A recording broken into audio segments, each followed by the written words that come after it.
जगदम्बा ने प्रकट होकर के ब्रह्मा जी से वरदान मांगने के लिए कहा, तो ब्रह्मा जी ने हाथ जोड़ करके केवल एक ही वरदान मांगा कि हे भगवती, आप मेरे पुत्र दक्ष और उसकी पत्नी का नाम है अशिकनी, इसके गर्भ से प्रकट हो जाइएगा। क्यों प्रकट हो जाऊं? बोले मुझे शांब सदाशिव को काम के द्वारा बाधित करना है।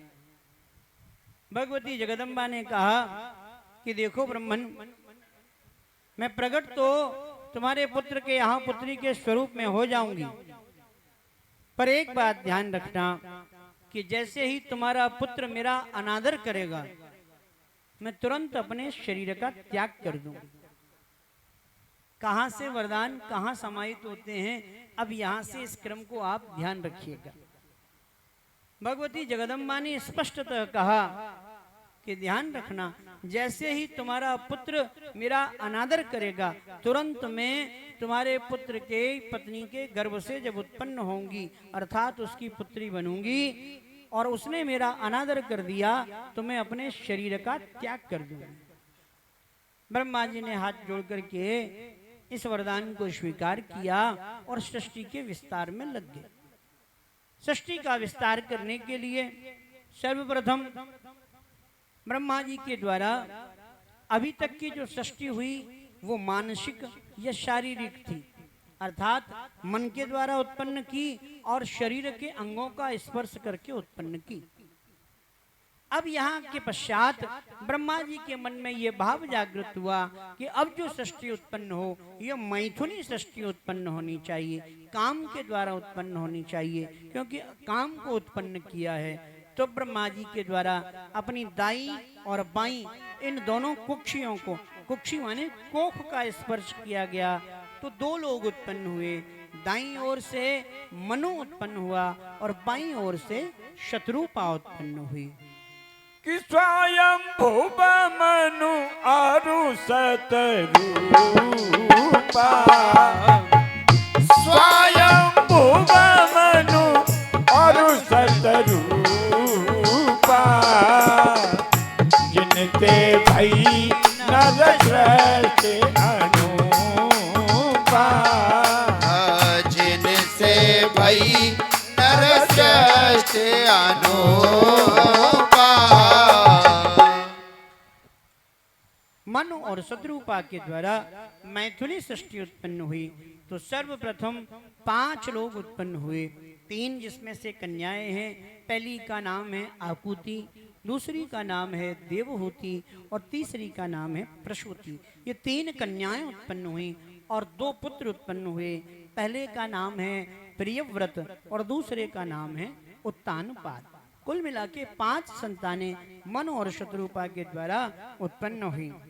इनमें से जो बड़ी कन्या है जिसका नाम है आकुति, आकुति का विवाह रुचि प्रजापति के साथ संपन्न हुआ और रुचि प्रजापति के यहाँ, रुचि प्रजापति के गर्भ से नारायण भगवान ने यज्ञ नारायण के रूप में अवतार लिया। बोलो यज्ञ नारायण भगवान की जय हो। और यज्ञ नारायण का विवाह दक्षिणा नाम की कन्या के साथ संपन्न हुआ, इसलिए यज्ञ के उपरांत दक्षिणा देने का विधान है। यज्ञ नारायण और दक्षिणा। देवहूति का विवाह कर्दम ऋषि के साथ संपन्न हुआ। मैंने अभी अभी आपको बताया था कि छायायोग कर्दम, ब्रह्मा की छाया से जो उत्पन्न है उसका नाम कर्दम है। और इन कर्दम के यहाँ पर 10 संतानें उत्पन्न हुई। 10 संतानों में 9 कन्याएं हैं और एक के रूप में स्वयं श्रीमन नारायण अवतरित हुए, जिनका नाम रखा गया कपिल। ये स्वयं नारायण का अवतार हैं। बोलिए कपिल भगवान की जय हो। आप जो सांख्य शास्त्र पढ़ते हैं ये कपिल की देन है। महात्मा कपिल, श्रीमन नारायण कपिल की देन है। तत्पश्चात प्रसूति का विवाह दक्ष प्रजापति के साथ संपन्न हुआ। दक्ष प्रजापति के यहाँ इनके 24 कन्याएं उत्पन्न हुई प्रसूति के द्वारा, और इन 24 कन्याओं में से 13 का विवाह धर्म के साथ संपन्न हुआ, 10 का विवाह पितरों के साथ संपन्न हुआ और एक कन्या जो शेष बची, जिसका नाम पड़ा, अभी अभी आपने वरदान के द्वारा श्रवण किया कि भगवती जगदम्बा अवतरित होंगी। जगदम्बा इन दक्ष प्रजापति के यहाँ सती रूप में अवतरित हुई और उस एक कन्या का विवाह दक्ष प्रजापति ने भगवान शाम्ब सदाशिव के साथ संपन्न किया। कुल मिलाकर के ये 24 कन्याएं, 24 में से 13 धर्म को, 10 पितरों को और एक शाम्ब सदाशिव के रूप में प्रदान की गई, सती के रूप में। नारद जी ने प्रश्न किया कि हे भगवान, इससे पहले कि आप इस चरित्र की ओर आगे बढ़ें, आप ये बतलाइएगा कि उस कन्या संध्या का क्या हुआ। संध्या ने जब अपने शरीर को धारण किया और उसके द्वारा सम्मोहित हो गए, तो उस संध्या का क्या हुआ, इस चरित्र का श्रवण आप और कराइएगा। तब ब्रह्मा जी कहते हैं कि संध्या के मन में बड़ा भारी क्षोभ उत्पन्न हुआ कि मैंने उत्पन्न होते ही अपने इन समस्त लोगों के मन का हरण कर दिया। ऐसे सौंदर्य का नष्ट हो जाना ही उचित है, ऐसे सौंदर्य को गिर जाना चाहिए। और अपने मन में ऐसा विचार करके उसने अपने मन में संकल्प कर लिया कि मैं अपने शरीर को यज्ञ में भस्म कर दूंगी, अपने शरीर को यज्ञ में भस्म कर दूंगी। और ऐसा विचार करके एक पर्वत शिखर पर अपने शरीर में योगाग्नि को प्रकट करने के लिए तपस्या करने लगी। शाम्ब सदाशिव की प्रेरणा से महर्षि वशिष्ठ वहां पधारे और संध्या से कहा कि हे संध्या, तुम अपनी मन की भावनाओं को पवित्र करने के लिए सबसे पहले शाम्ब सदाशिव की आराधना करो और तत्पश्चात शाम्ब सदाशिव जैसी आज्ञा प्रदान करें तुम उसके प्रकार से अनुचरण करना, अनुकरण करना। संध्या ने भगवान शाम्ब सदाशिव की प्रार्थना की। शाम्ब सदाशिव संध्या के सामने प्रकट हुए और जब प्रकट हुए तो करबद्ध होकर के संध्या ने भगवान की स्तुति की। स्तुति करते हुए कहा कि नमो नमः कारण कारणाय दिव्यामृत ज्ञान विधूतिदाय समस्त लोकांतरभूतिदाय प्रकाश रूपाय परात्पराय। हे प्रभु, आप परब्रह्म परमात्मा हैं, आप दिव्य अमृत स्वरूप वाले हैं, आप मेरा कल्याण कीजिएगा। शाम्ब सदाशिव ने कहा कि हे संध्या, मैं तुम्हारी तपस्या से प्रसन्न हूं, तुम चाहो तो मुझसे वरदान मांग लो। संध्या ने भगवान शाम्ब सदाशिव से 3 वरदान मांगे। पहले वरदान में कहा कि उत्पन्न मात्रा देवेश प्राणनोस्मिन् भुवस्थले न भवन्तु शमेनैव शकामा संभवन्तु वः। पहला वरदान मांगा कि हे भगवान, जब किसी के यहाँ कोई बालिका उत्पन्न हो तो उस बालिका को देख करके उसके पिता के मन में काम भावना उत्पन्न न होवे। पहला वरदान मांगा, पिता को अपनी पुत्री के प्रति काम भावना कभी उत्पन्न न होवे। दूसरा वरदान मांगा कि हे भगवान, उत्पन्न होते ही किसी के शरीर में काम भावना जागृत भी न होवे। पहला वरदान, पिता के मन में पुत्री के प्रति काम भावना उत्पन्न न होवे। दूसरा वरदान मांगा कि उत्पन्न होते ही किसी के भी शरीर में काम भावना उत्पन्न न होवे। और तीसरा वरदान मांगा कि इस संसार में आज के पश्चात मुझे कोई भी पुरुष काम भावना से देखे तो वह नपुंसक हो जावे, पुरुषार्थहीन हो जावे। शाम्ब सदाशिव ने उसको ये तीनों वरदान देते हुए कहा कि आज के पश्चात मनुष्य की आयु के 4 भाग होंगे। पहला भाग कौन सा होगा? बोला पहला भाग शैशव रूप का होगा, किशोर अवस्था वाला होगा, पौगंड अवस्था वाला होगा। और पौगंड अवस्था वह अवस्था होती है जब मनुष्य के मन में काम भावना जागृत नहीं होती। अर्थात कितने वर्ष तक की अवस्था होती है? तो बताया गया कि पुरुष अर्थात अगर कोई बालक है तो 8 वर्ष तक की अवस्था पौगंड अवस्था होती है और 8 वर्ष तक के बालक के मन में काम भावना जागृत नहीं होती है। और बालिका के मन में बोले रजस्वला से पहले उसके मन में काम भावना उत्पन्न नहीं होगी, काम भावना से रहित होगी। इस प्रकार से शाम्ब सदाशिव के वरदान से हम लोगों के शरीर में इस अवस्था तक काम भाव जागृत नहीं होता है। इसीलिए बालक को बालक जान करके छोड़ दिया जाता है, क्योंकि उसके मन में कोई काम भावना जागृत नहीं होती।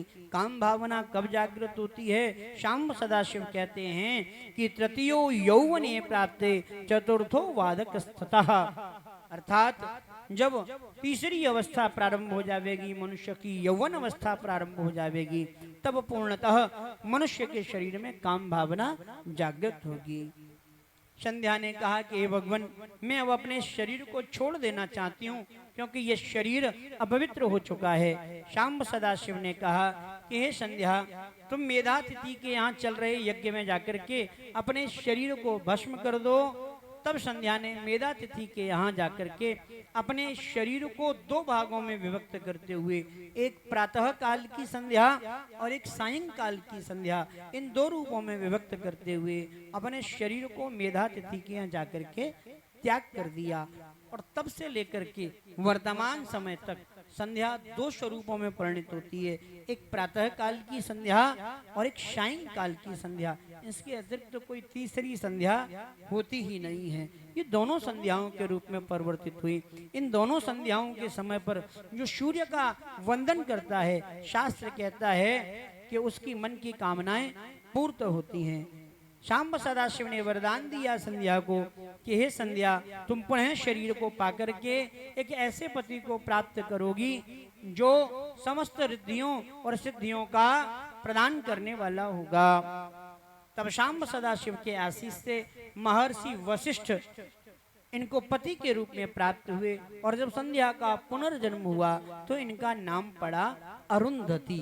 वशिष्ठ और अरुंधति, इसकी फलश्रुति बतलाते हुए श्री शुद्ध जी महाराज कहते हैं कि यदं शृणुयान् नारी पुरुषो वा शुभव्रतः शर्वान् कामान् वाप्नोति नात्र कार्या विचारिणः। अगर किसी के मन में काम भावना अपने किसी ऐसे प्रिय के प्रति उत्पन्न हो जाती है जो उसका मान्य पक्ष होता है, वही 4 के बराबर, अर्थात कन्या, अनुज वधू, भगिनी, बहन और पुत्र वधू, इनके प्रति काम भावना उत्पन्न हो जावे, तो ऐसे मनुष्य को इस संध्या के चरित्र को अवश्य श्रवण करना चाहिए। इस संध्या के चरित्र को श्रवण करने से उसके मन से काम भावना निकल जाती है और वह निष्पाप हो जाता है। प्रेम से कहिए हर हर महादेव।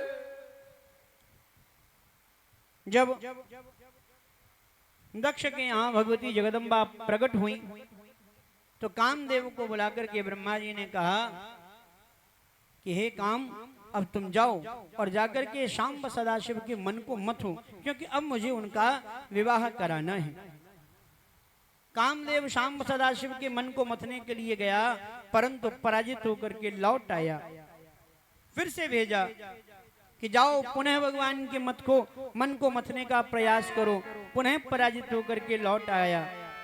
तो अब की बार श्रीमन नारायण के पास गए और नारायण के पास जाकर के कहा कि हे श्रीमन नारायण, मैं शाम्ब सदाशिव का विवाह संपन्न कराना चाहता हूँ। आप किसी भी प्रकार से उनके मन में काम भावना को उत्पन्न कीजिएगा, जिससे कि शाम्ब सदाशिव विवाह के लिए तैयार हो जावें। श्रीमन नारायण ने कहा कि देखो, न ये तुम्हारे बस की बात है न मेरे बस की बात है, यह तो केवल और केवल जगदम्बा के बस की बात है। जगदम्बा का सामर्थ्य है कि वह शाम्ब सदाशिव के मन को मथ सकें, शाम्ब सदाशिव के मन में काम भावना जागृत कर सकें। तब श्रीमन नारायण और ब्रह्मा जी ने जाकर के भगवती जगदम्बा से निवेदन किया कि हे भगवती, आप शाम्ब सदाशिव को प्राप्त करने के लिए तपस्या कीजिएगा। भगवती ने तपस्या करना प्रारंभ की, और जब तपस्या करनी प्रारंभ की तो शाम्ब सदाशिव प्रकट हुए और प्रकट होकर के कहा कि हे देवी, तुम वरदान मांग लो। जब भगवती से कहा कि वरदान मांग लो, तो भगवती लजा गई, क्योंकि कोई भी पुत्री कैसी भी हो, कोई भी युवती कैसी भी हो, किसी भी प्रकार से सामने वाले से स्वयं इस बात के लिए कभी नहीं कहती कि मैं अपना प्रणय निवेदन आपको देती हूं, आप मुझसे विवाह कर लो। शांब सदाशिव ने कहा कि हे भगवती, मैं स्वयं अपनी ओर से तुमसे ये कहता हूं कि सती मूर्ति महारत्वा तस्यैव वशवर्तिनी भविष्यामि महाभागा लक्ष्मीर्विष्णो यथा प्रिया। हे जगदम्बा, हे सती स्वरूप में उत्पन्न होने वाली, मैं तुमको ऐसा वरदान प्रदान करता हूं कि मैं तुमको अपनी पत्नी के रूप में वर्ण करूंगा। भगवती ने पुनः अपनी गर्दन नीचे को कर ली। बोले क्यों कर ली? भगवान शांब सदाशिव ने पूछा तो हाथ जोड़ करके जगदम्बा ने कहा कि आपने मुझे वरदान तो दे दिया है, पर मेरा हाथ मांगने के लिए आपको कहाँ आना होगा? बोले मेरे पिता के पास आना होगा। भले ही आपने मुझको वरदान दे दिया है, पर मैं ऐसे आपके साथ विवाह नहीं कर सकती हूँ।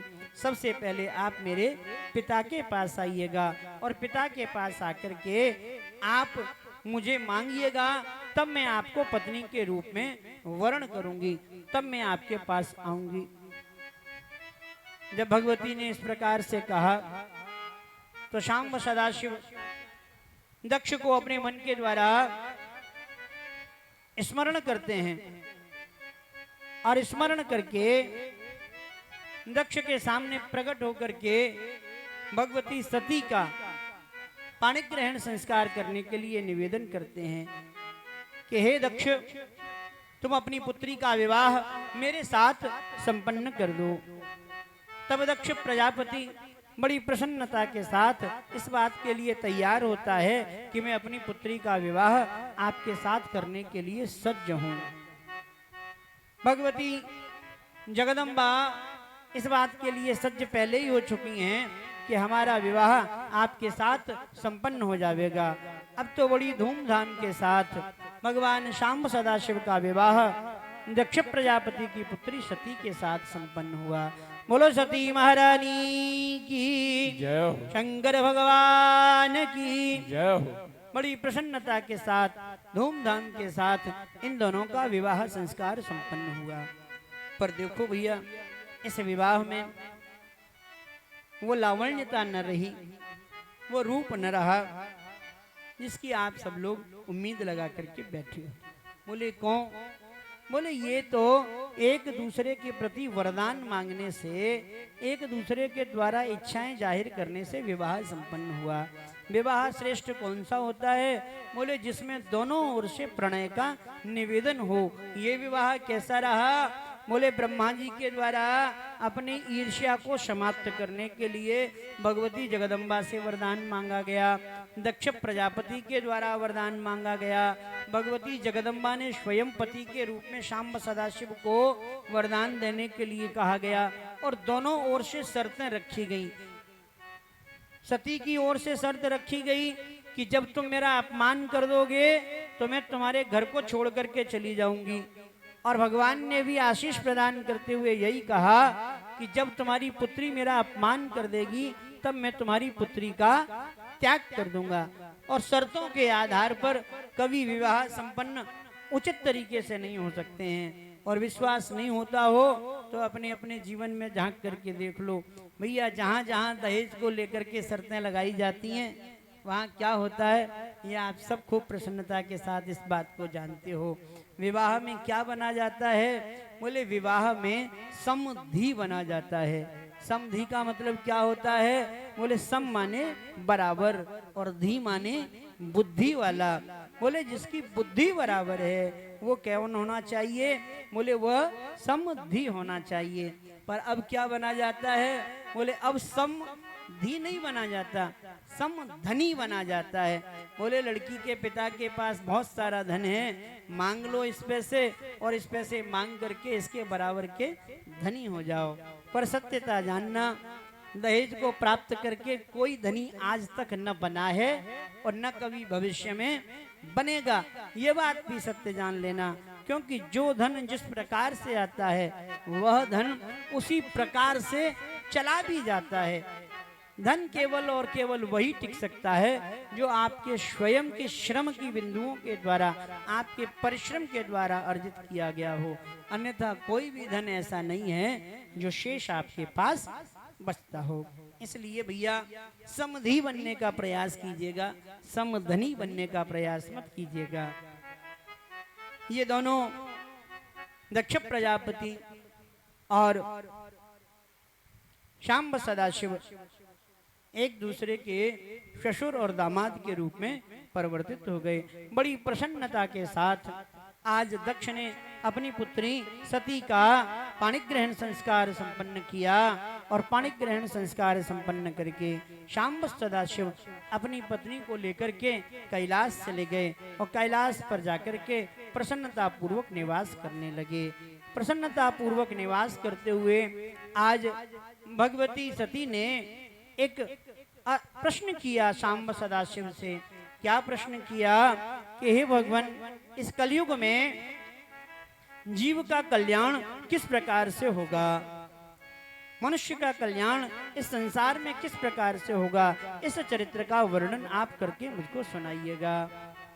तो शांब सदाशिव ने आज भगवती को नवदा भक्ति का ज्ञान प्रदान किया कि कथा जो सकल लोक हितकारी, सोई पूछन चहे शैल कुमारी।